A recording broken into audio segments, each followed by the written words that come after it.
We're all aware of Archbishop Desmond Tutu's assertion to Jews at a synagogue in New York in February '89 that, quote, if you change the names, the description of what is happening in the Gaza Strip and the West Bank would be a description of what is happening in South Africa. However, according to another South African leader, Maulana Isaac, the situation in occupied Palestine is even worse than in South Africa. This young girl at that time was 11 months old, but when she was 9 months old, her mother was holding her in her arms in the market, and an Israeli Defense Force soldier shot a canister of rubber bullets. One hit the wall and bounced off and stuck in this 9-month-old girl's eye. They put her in a Jeep, and as they were going, the soldier plucked this bullet out. And because blood started spewing out, then they rushed her to the hospital. Of course, when they got there and wrote up the report, they suggested that this girl had been hit in the eye by a young Palestinian stone. If this is not fascism at its highest degree, then I would suggest to you what is. And so when you see these so-called groups in the United States now which suggest we should not cut off aid to Israel, I say bullshit. If in fact you believe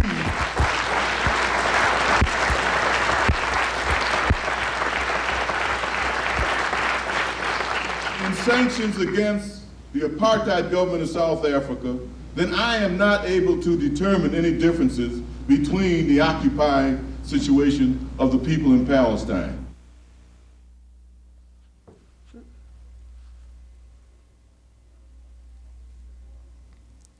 Good evening. I'm Charlie Tesh. Welcome to Dead Air Live.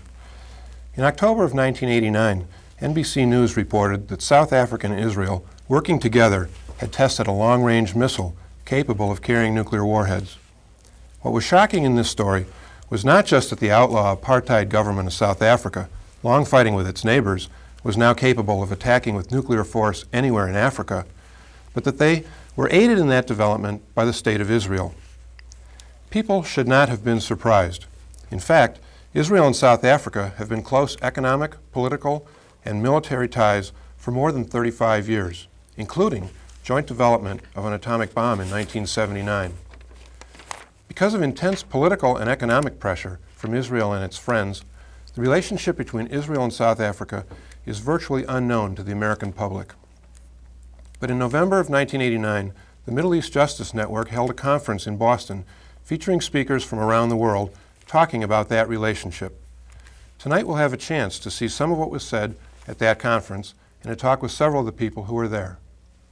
My guests tonight are Hattie Ammer, who was born in Beirut, lived in various places around the world, now resides in the United States, and is the national coordinator for the Middle East Justice Network. Welcome, Hattie. Thanks, Charlie. Also, Karen. Karen Lang, born in Jamaica, is a journalist and freelance writer in the Boston area, was one of the participants in the conference. Thank you for coming. Thank you. And Nancy Murray, born in West Virginia, is a history professor, has taught in several universities outside the United States, is currently the director of the Middle East Justice Network. Welcome to the show. Hattie, let me ask you, what is the Middle East Justice Network? Sure, Charlie. Well, the Middle East Justice Network was formed by Americans drawn together about a common concern about our government's role in the Israeli occupation of the West Bank and Gaza. And really what we do is we monitor events on Capitol Hill, and we mobilize support for an even-handed policy towards Israel and Palestine. Mm-hmm. All right. We have very little time until we go to our first tape. Nancy, what were the goals of the organization in putting on this conference? Well, you mentioned in your introduction that the discussion of the connection between Israel and South Africa has long been off limits in this country. Mm-hmm. But recently, the Palestinian Uprising has changed that and made it possible to discuss a whole range of issues which have been publicly shunned. We decided to organize this conference in order to look at the facts behind Archbishop Tutu's statement of the similarities between repression in the West Bank and Gaza and in South Africa. And we also wanted to look at the implications of the Israel-South African link for the anti-apartheid movement here, for a just peace in the Middle East, and for world peace generally. Now, just a few weeks before our conference was due to be held, the NBC Nightly News segment about the nuclear connection between South Africa and Israel was aired, which made our conference very timely indeed. And in the event on November 11th, over 400 people showed up. So that shows the interest is very great in really getting to grips with this issue. All right. The first speaker at that conference was very interesting, and interestingly also, he is a professor at Haifa University in Israel. He was the keynote speaker of the conference and provided a very interesting perspective on what's happening in Israel. Let's go to that tape now.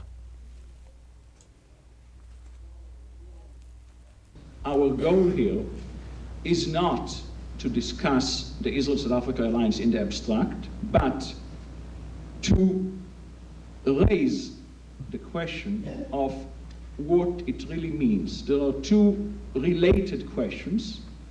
The first question is, what are Israel and South Africa doing together?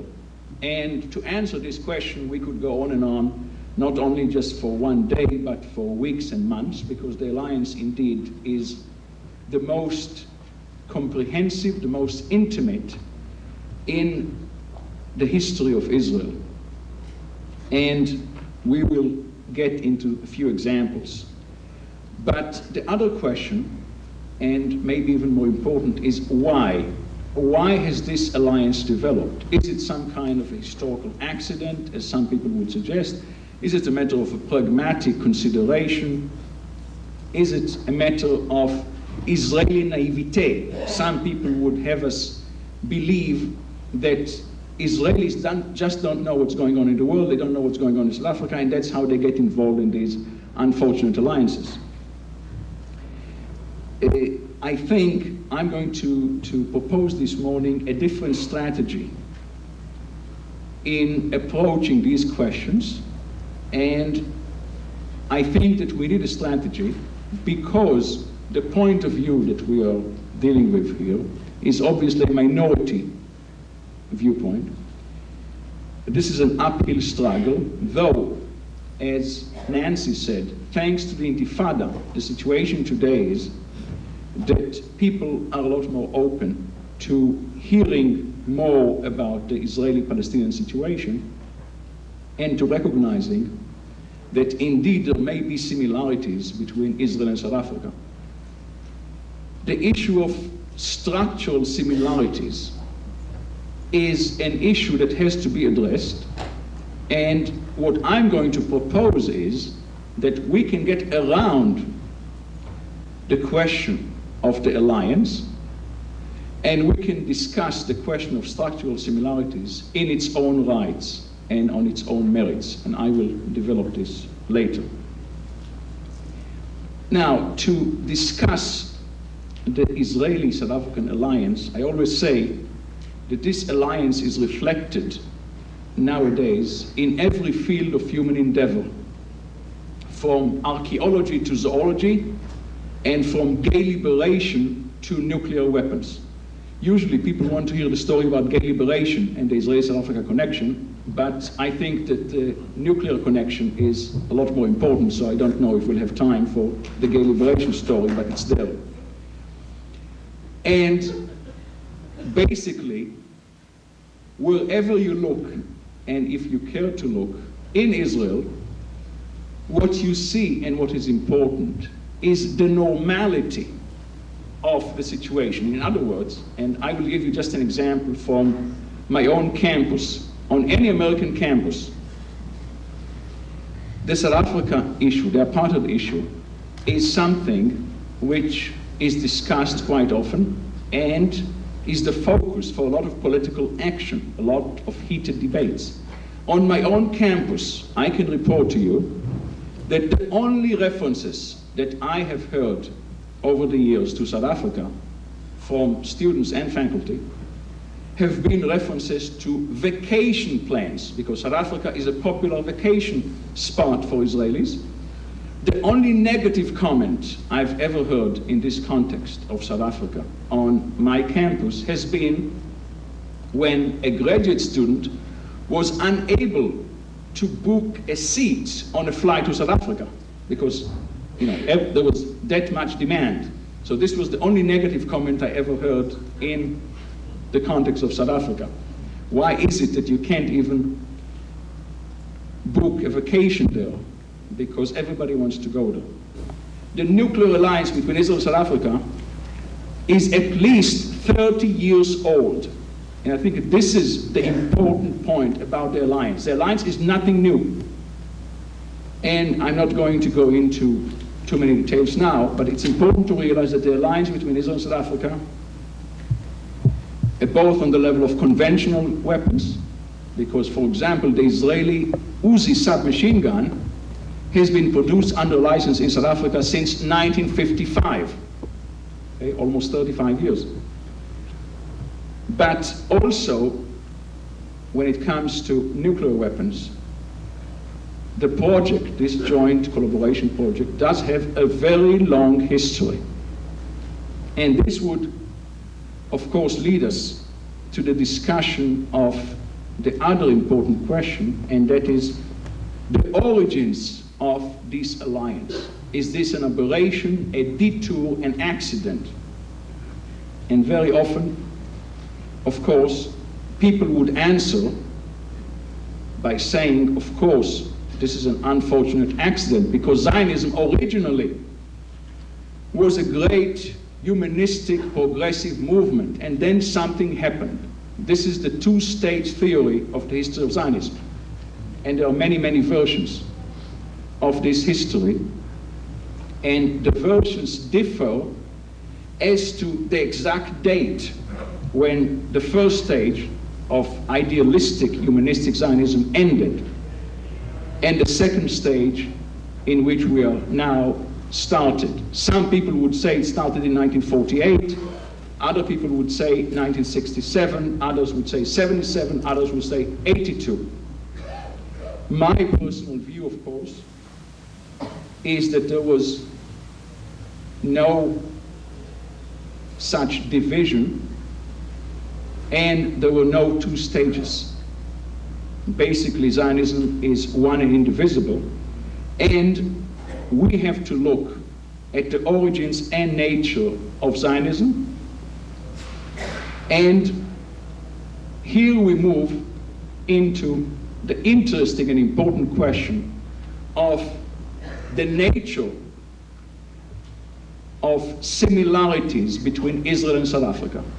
This is another topic that gets people very, very upset in this country, but even in Israel, I can tell you that.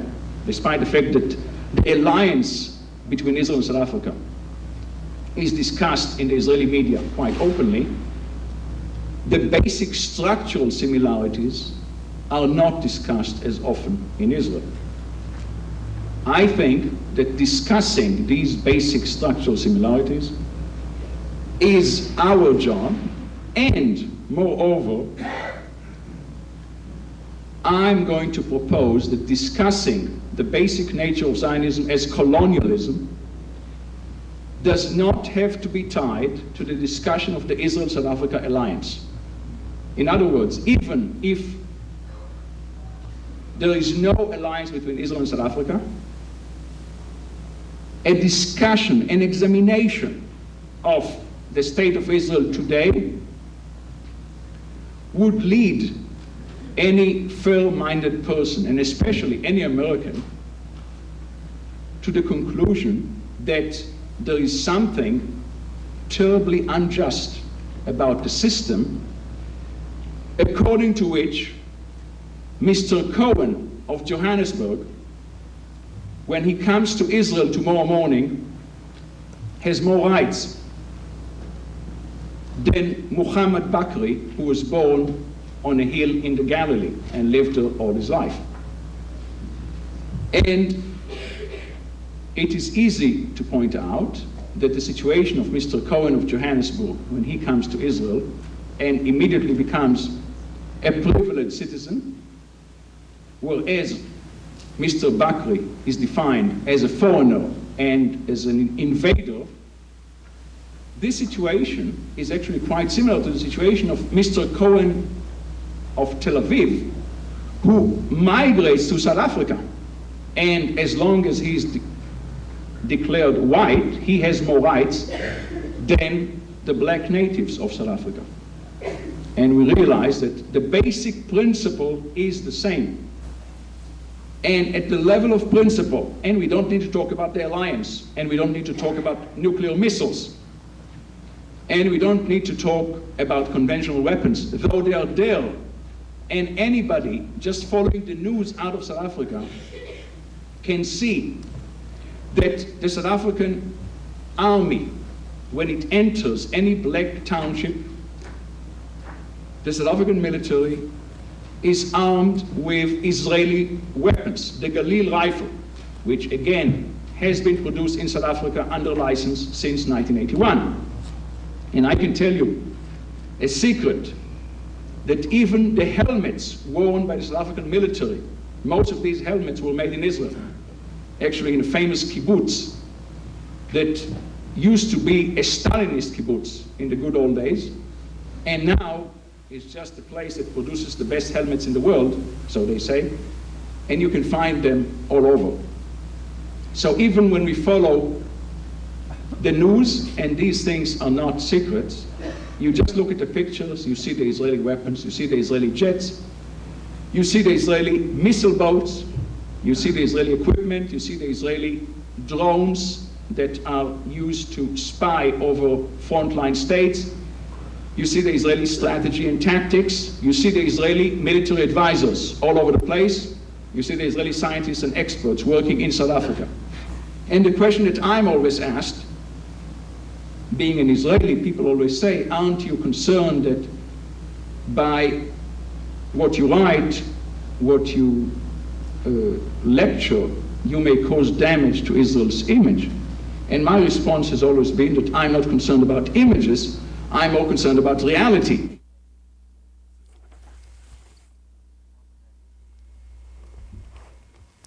Welcome back to the studio. This is Dead Air Live.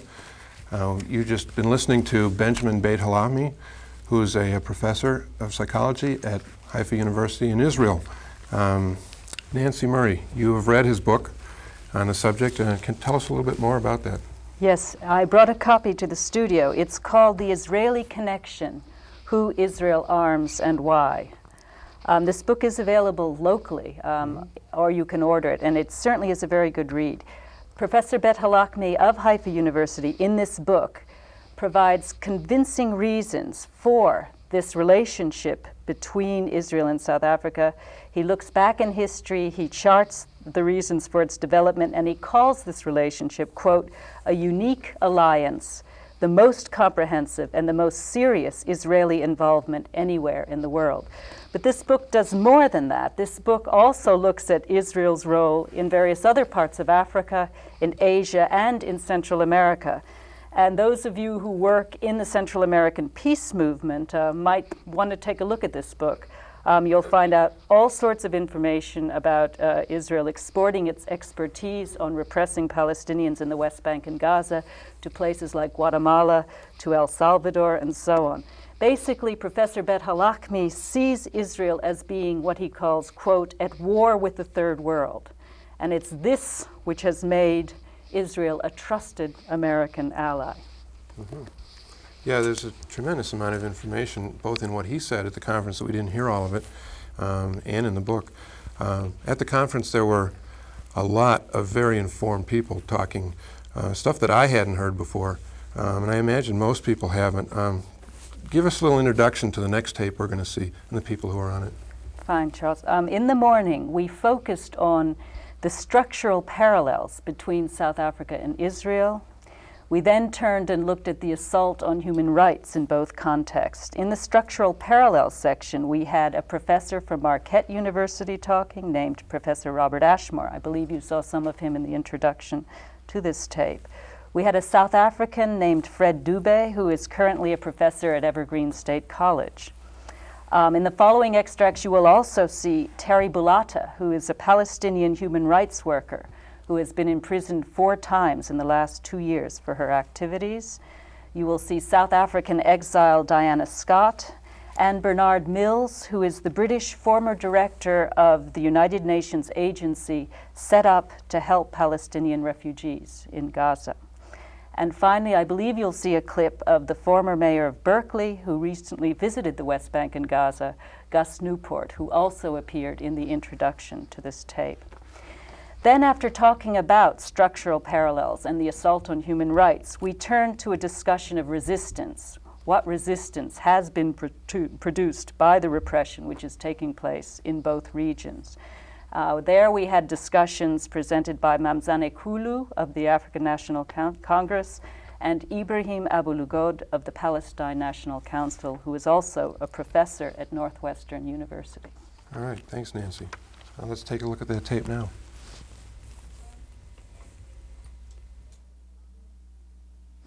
Quote, "What we find here in Israel is far more vicious than anything we have seen in South Africa." He goes on to explain that while in South Africa the whites want to live in peace with the black people, although obviously on their own terms, in Israel one finds the opposite. Quote, "One finds a determination to drive as many of the people as possible out of the land. This is the most horrifying aspect of all because it is this that permeates law in Israel," end quote. Now, what I want to do is outline how laws of Israel have been created to do just that, to dispossess, demoralize, drive out the Palestinians, and with regard to the ones remaining, control them in apartheid conditions. Now, to try very briefly to explain what is the apartheid character of this abundance of legislation. The law of return says that all Jews have the right to immigrate to Israel. Jews have Jewish nationality. There is no Israeli nationality. So there's a distinction to be made between nationality and citizenship. And this is an important distinction because although Palestinians may have Israeli citizenship, they do not have all the rights of Jews who have Jewish nationality. So there's an important distinction between nationality and citizenship for understanding who has what rights in the State of Israel. In 1949, the Emergency Land Requisition Act permitted the seizure of whatever land was declared necessary for the defense of the state, its security, its essential services, the absorption of immigrants, or the settling of retired soldiers. This was used to expel whole villages of Palestinians from, quote, security zones. In 1950, the absentee property law provided for the confiscation of land and the property of displaced Palestinians. Before the War of 1948, there were approximately 900,000 Palestinians in the areas that became the Israeli state. Of these, about 700,000 were expelled or fled because of the fighting, or merely moved from the location temporarily to a safer location in the area. All of these were deprived of citizenship, land, and property. So, 4/5 of the Palestinians in the Jewish area became aliens in their own land. Present absentees was the language referring to many of these. I can sum this up in a quotation from Simcha Flapan's book that I recommend to you. Quote, "It was under Ben-Gurion's leadership in the crucial years 1947 to 49 that the planks in Zionism's traditional Arab policy became cudgels. Non-recognition of the Palestinians' right to self-determination turned into an active strategy to prevent at all costs the creation of the Palestinian state as called for in the UN Partition Resolution." I'm quoting Flapan. "The comprehensive social, political, cultural, and economic separation of Jews and Arabs, read apartheid, that has always characterized the Yishuv was accelerated by the stimulation of a mass exodus of Palestinians from the areas controlled by the Israeli forces Secondly, by the wholesale destruction of Arab villages and townships to prevent their return. And thirdly, by the forceful segregation, read apartheid, of the remaining Arab minority through the imposition of a military administration in Arab areas.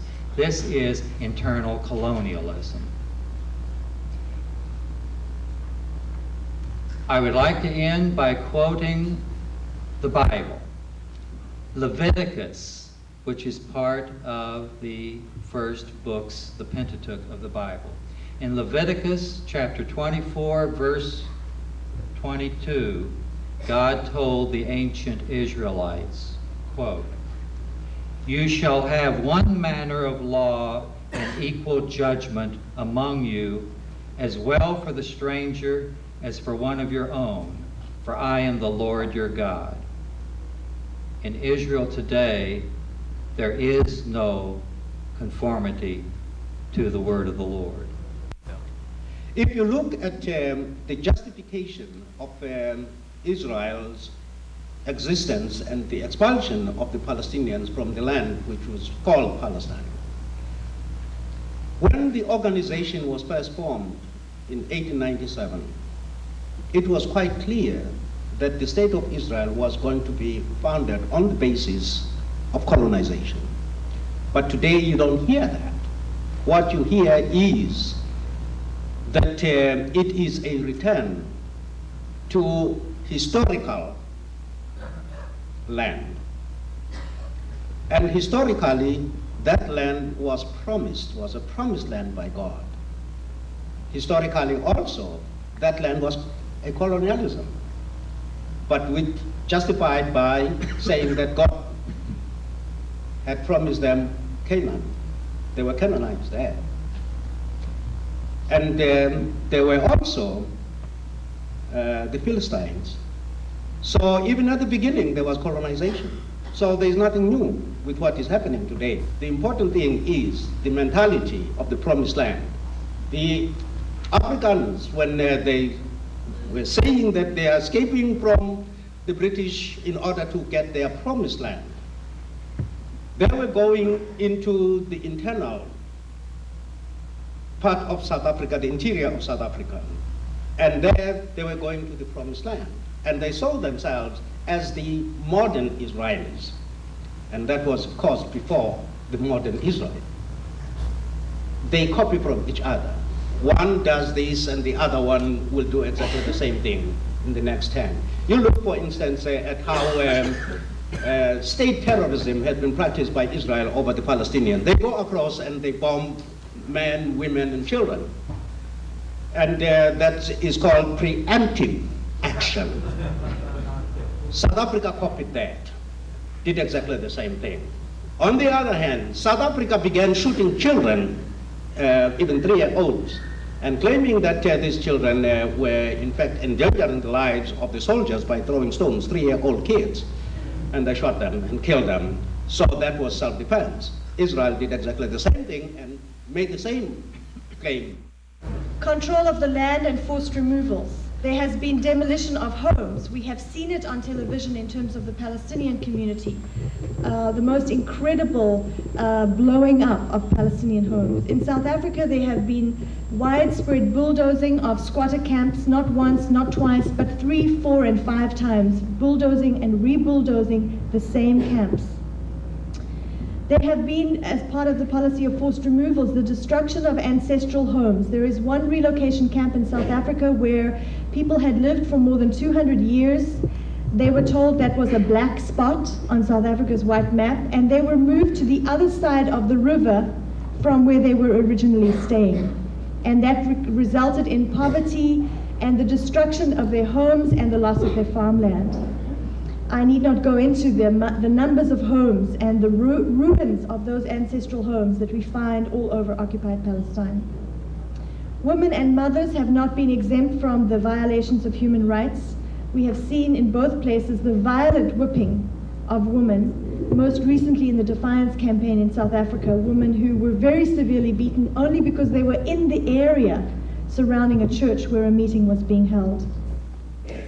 If you look on the number of people who were killed from the beginning of the Intifada, we have until now, in the 24th month, we have 785 people killed.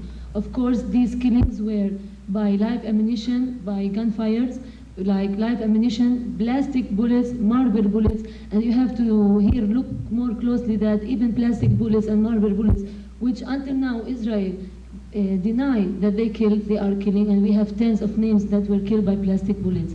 We have 566 people who were killed by gunfire. We have, of course, out of the 785, we have 53 that were killed by beating. We have by tear gas, we have 82 people who were killed by tear gas, and most of them were women, especially with their fetus even. We don't count here the fetus. What is newly here in the tear gas, we have lately 2 special cases of women who were killed by tear gas, by a special tear gas, which we now call it nerve tear gas or poison tear gas, and it's a very serious cases. The women are not dead directly, but after a few hours, after this, some kind of reaction that goes inside their blood, after they breathe the tear gas, they are killed. If we look on the people who were injured, we have 75,000 people injured who are until now in need of medical treatment.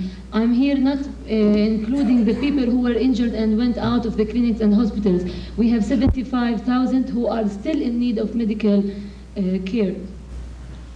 But there is one truth which Israel cannot escape. It is, by accident or design, a neo-colonialist power at a time when colonialism is passé, to say the least.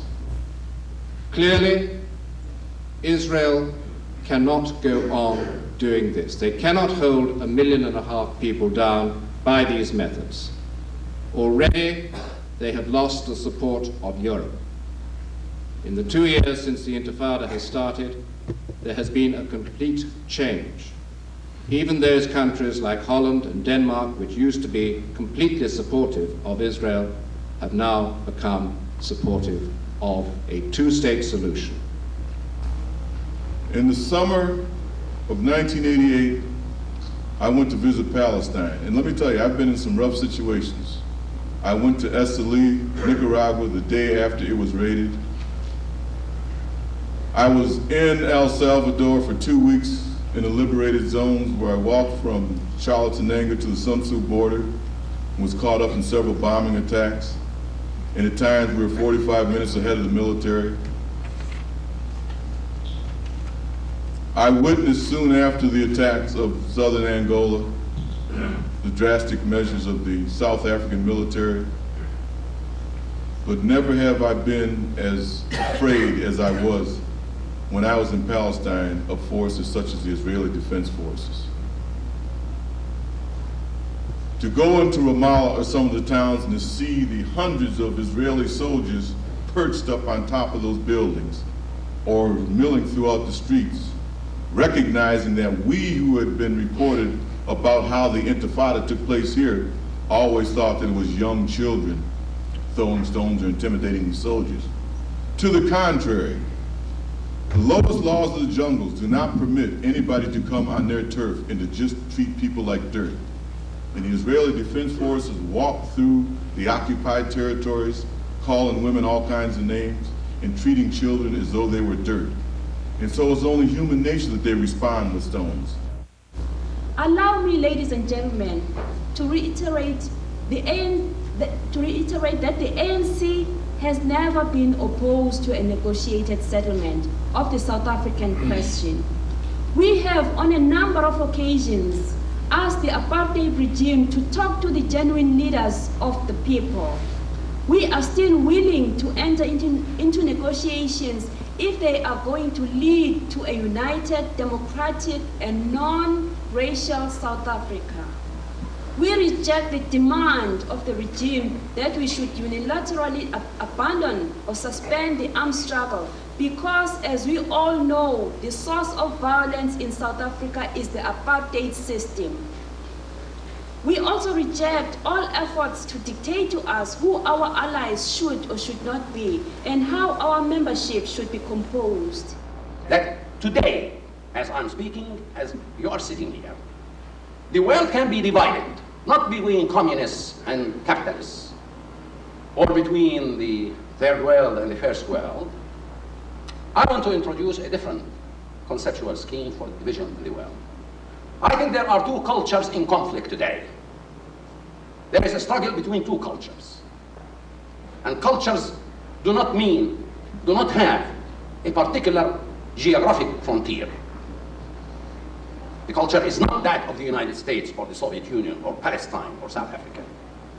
I mean, there are two cultures in the world that are engaged in a struggle. One is called the culture of colonialism, and the other is called the culture of liberation.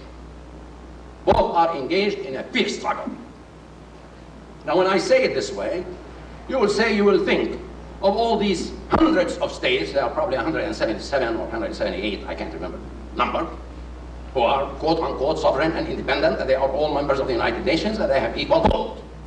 Well, you know and I know that these people are not equal.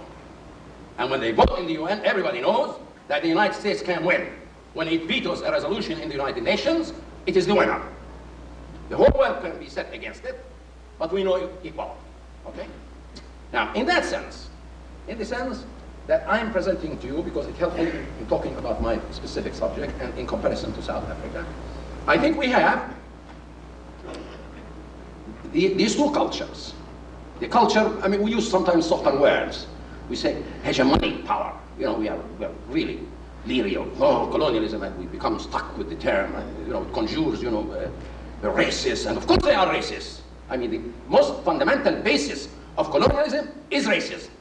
The social thought of Europe, the Gobineau and Chamberlain, which culminated in the Nazi philosophy and practiced in the United States and elsewhere, is clearly racism.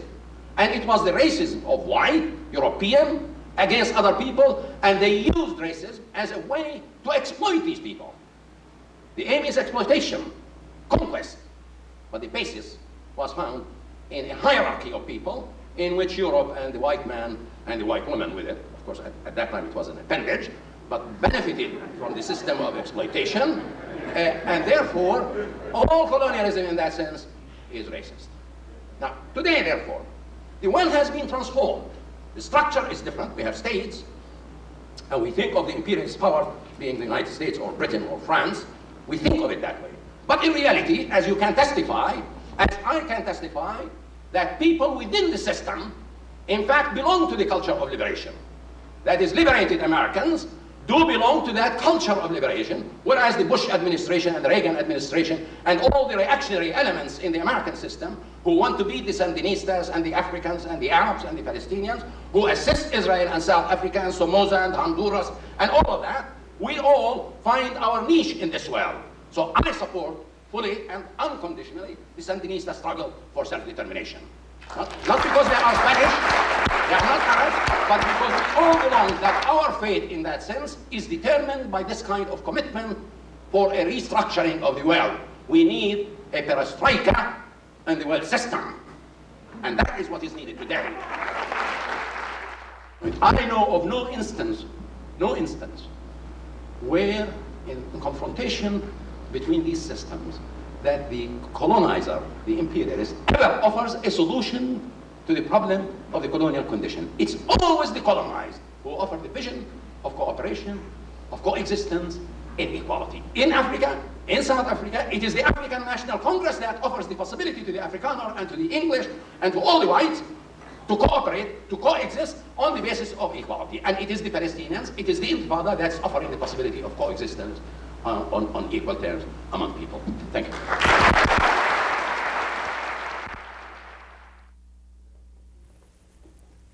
Welcome back to the studio. Karen, I was just really impressed by that conference. There was so much information presented. It was very long, took a whole day, and even at the end, I still found it very interesting, and it was easy to pay attention. What were your impressions of the conference? Well, I found that the conference itself was very, very well planned. And I found that the speakers that were incorporated into the different segments of the conference were really well-heeled, well-informed about the issues involved. And they all were able to speak to the idea of Israel being able, with its collaboration with South Africa, to neutralize U.S. sanctions against South Africa. And I think that, just to refer to a statement that Professor Abu Logut made about the culture of liberation, each of the struggles, both in South Africa and in Israel, are very popular based. And what the Middle East Justice Network is trying to express to the U.S. Citizenry is that that popular base can also extend and incorporate American citizens who understand their role as members in either the culture of liberation or the culture of repression, colonialism, which is the history of this United States. What has been the role of Americans in the sanctions movement? Well, to date, we've seen across campuses across the country and demonstrations at the embassies in Washington, and we've seen marches and a lot of popular support for the sanctions movement from average citizens, people who all of a sudden somehow were brought into the circle of awareness mentioned at the conference and were galvanized by that awareness to take some part, however small it may be, to put an end to their country's support of colonial powers, racist regimes in different countries, so that people are standing up in this country and saying, the buck stops here, it stops here with me because I'm not going to take it anymore. Mm-hmm. Did you find helpful new information at the conference? Well, I found a new perspective, and that perspective was one of a very accessible level of influence that individuals can leverage and have a say and make some impact. And I think what we will see is that with increasing awareness, increasing activism, people in the United States will be able to neutralize Israel's effect and its increasing isolation together with South Africa. All right. Nancy, bring us back to the conference. What happened after this? Well, as Karen indicated, we concluded the conference, the second half, focused on the United States and our collusion in the Israel-South Africa connection. We looked at American foreign policy in each region and the way we have failed to live up to our professed respect for human rights, for democratic government, and for self-determination of peoples. And then we looked at Congress and at specific campaigns aimed at making Congress observe its own laws, and finally talked about ways in which we could bring together groups which were working to end the Israeli occupation with the anti-apartheid movement and the anti-nuclear movement in order to make all of our work more effective. There were a number of speakers involved in this afternoon of the conference, and I believe the extracts given here are from Professor Noam Chomsky of MIT, Dr. Edward Hollifield of the Florida Rainbow Coalition, and former Congressman Paul McCluskey. All right. If that tape is ready, we'll take a look at it now. The background is that Israel has been playing a role as what's called a strategic asset for the United States. This is explained very clearly by U.S. strategists. For example, by Senator Henry Jackson, who was the leading specialist in the Senate for many years on oil and on the Middle East, Democratic hawk, and very influential. And he pointed out in congressional debate that Iran and Israel have served to inhibit and contain, Iran, Israel, and Saudi Arabia, incidentally, he said, have served to inhibit and contain those irresponsible and radical elements in certain Arab states who, were they free to do so, would pose a grave threat indeed to our principal sources of petroleum. He added that the Saudis understand that Israel and Iran play a vital stabilizing role. There's Iran under the Shah, of course, and an Iranian diplomat added that without Israeli power in the Middle East, the Shah feels that the Arabs would be difficult to contain. That's the basic idea with regard to the Middle East. Israel is supposed to provide a base for U.S. power and an agent in case you have to slap people on the, in the face or kick them in the pants or whatever. They have to be what Melvin Laird, Secretary of Defense at that time, called cops on the beat within the framework of the Nixon Doctrine, where we have local cops on the beat, police headquarters in Washington, and Israel and Iran under the Shah play that role there. With the fall of the Shah in 1979, Israel's role became even more significant with regard to the Middle East, and in fact, Israel and the United States instantaneously after the fall of the Shah began a covert operation in Iran to try to restore the Iranian military power in a military coup. That's when the arms flow started, and that's what it was for, and that's, I think, the hidden story behind the Iran-Contra affair. Anyhow, that's one part. The other part of Israel's role as a strategic asset is that it's basically a mercenary state. It's, as one Israeli analyst put it when the Iran-Contra affair blew up, he said Israel's just another federal agency to which the U.S. government can turn when there's something that has to be done that it can't do overtly, say like support for genocide in Guatemala or whatever, intervention in Black Africa. This conference has given plenty of examples of that, so I won't go on. Now, for the United States, that's quite valuable. In the Middle East, it means that there is a base for American power. Internationally, Israel will be part of this extraordinary international terrorist network that the United States has set up. The United States is a very powerful state. Other states hire individual terrorists. The United States hires terrorist states. That's something new in the history of international terrorism. Again, little bits and pieces of this came out during, came out during the hearings, the Iran-Contra hearings, but as you know, there is a big international terror network, including Israel, Saudi Arabia, Taiwan, Great Britain, and other U.S. satellites, and they do the job, and the United States can't do it directly. To maintain this situation, the United States has to maintain a military confrontation. That is, it has to ensure that Israel is threatened, that it's dependent on the United States, hence dependable. It has to be a Middle East Sparta, not a Middle East Luxembourg integrated into the region. This is just designed to indicate that at some point you have to go out and do something. And when we found out that the city of Tallahassee, the basic issue of this, when we found out that the city of Tallahassee was providing a $4 million subsidy for General Dynamics and this company called Tataran to come to Tallahassee as an economic inducement, that is the $4 million subsidy was to induce General Dynamics and Tataran to locate in Tallahassee. Basically, the community was very pleased with this. We were not pleased because through a long series of events, a lot of questions that we asked, we were able to determine that Tataran, which is an Israeli company, has provided fundamental assistance to South Africa in establishing military electronics. This isn't something that we planned. This is something that we stumbled upon. We didn't intend to become this involved. But once the handwriting was on the wall and it became clear what was taking place, we found no choice, no alternative, and our decision was that not one military radio was to come off the assembly line produced as a joint venture by General Dynamics and Tataran. But we decided that we were going to participate in the Tataran groundbreaking ceremony as well. And hence the demonstration that you see in front of you. Again, cerebral arguments are fine, but at some point you have to do something. And this is what we did. We got in contact with the American Committee on Africa.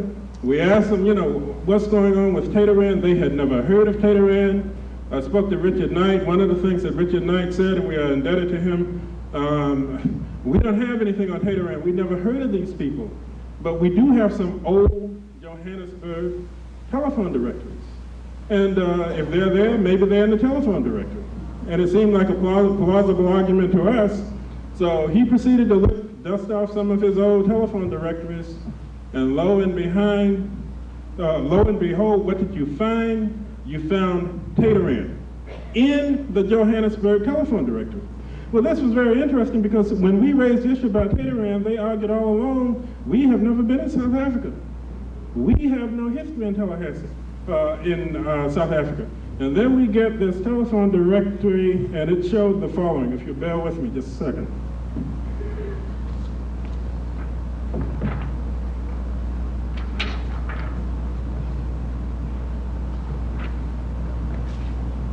This is what we found in the telephone directory.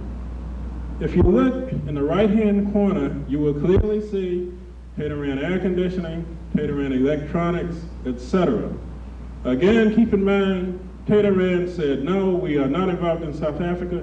That taught us a fundamental piece of information regarding governments and regarding corporations, and that is that outright lying is a part of the agenda. This began to receive attention from the highest levels of governments, both in this country and in Israel and in South Africa.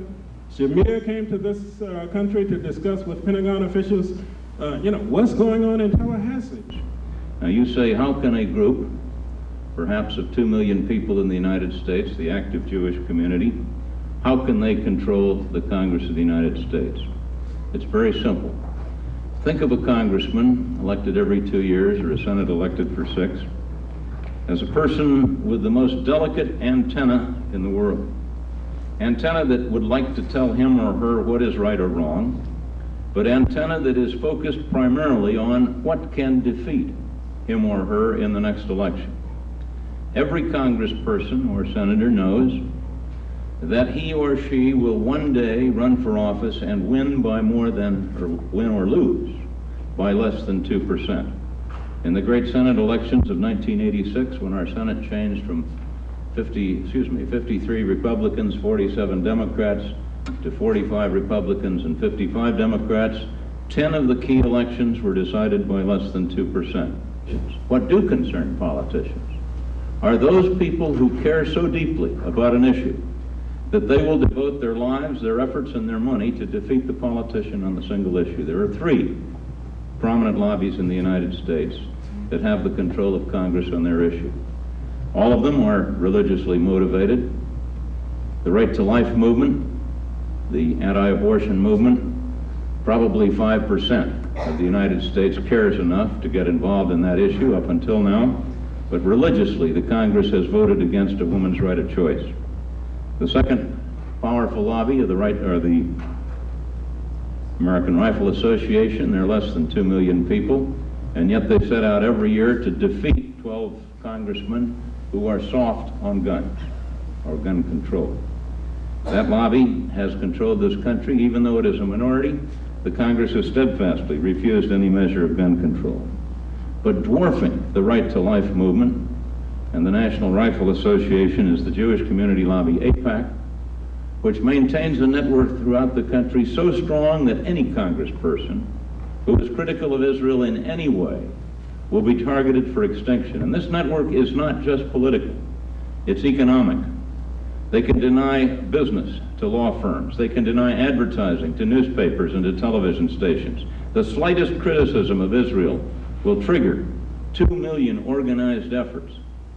22 years after the fact, the 34 Americans who were killed when Israel attacked the USS Liberty in 1967, 22 years later cannot hold a convention and be attended by a naval officer. They cannot get their dead buried in a U.S. cemetery. Why? Because the Jewish community, look up at Keene, New Hampshire, they have attacked the Keene Sentinel as anti-Semitic for suggesting that the survivors of the USS Liberty ought to have the same veteran rights as anybody else killed in a war. Now what's the answer? The answer is right here in this room. It's the apathy, the unwillingness of the student community, which has the idealism of the world, to take part in political action. Thank you. Welcome back to the studio.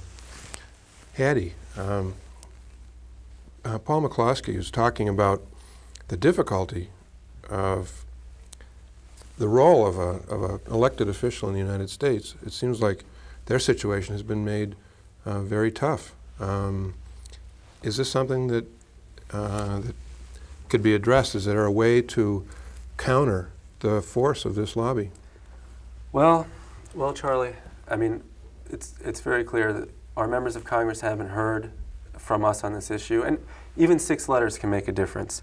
Let's start by writing letters to our members of Congress, making telephone calls, letting them know that there's a sentiment out there that feels strongly about these issues, about our government's role in supporting the occupation of the West Bank and Gaza and in the proliferation of nuclear weapons by Israel to South Africa.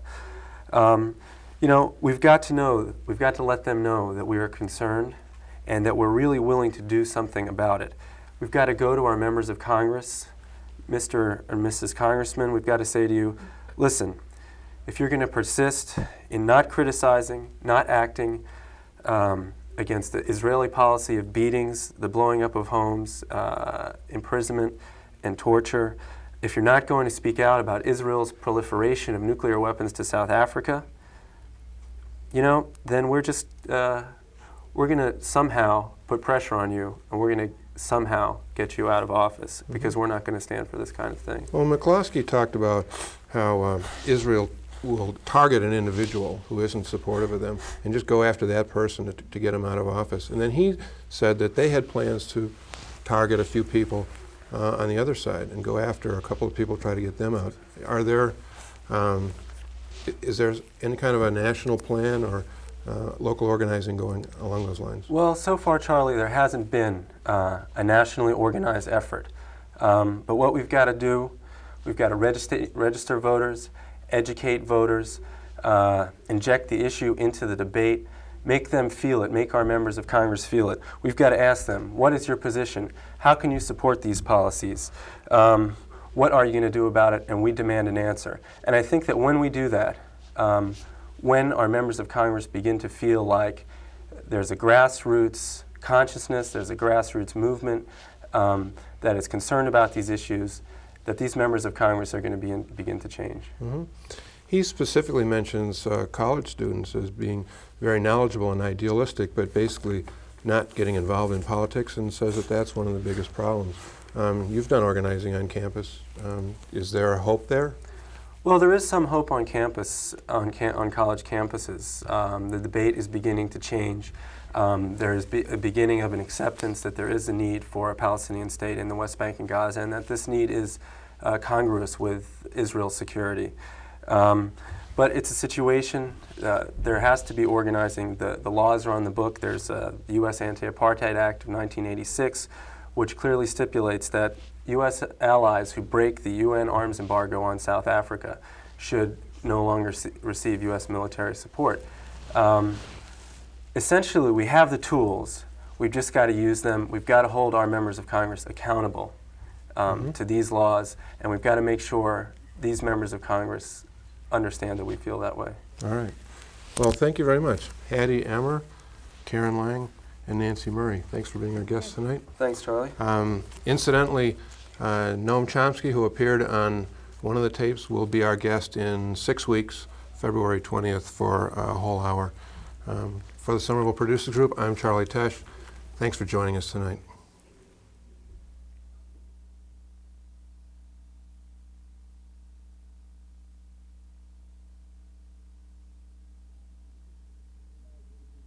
Similarities between Israel and South Africa should be used not only as a source of criticism and radical criticism as such, but also as a source of hope and inspiration. And what do I mean by that? We, all over the world, have been following the struggle in South Africa. And I've always said that the struggle in South Africa against apartheid is going to lead the way, and we're going to see an end to apartheid before we see a real change in the Middle East. And so for me, and I hope for you too, the struggle in South Africa And the recent developments in South Africa are a source of inspiration and hope as we struggle for peace and justice in the Middle East. Thank you.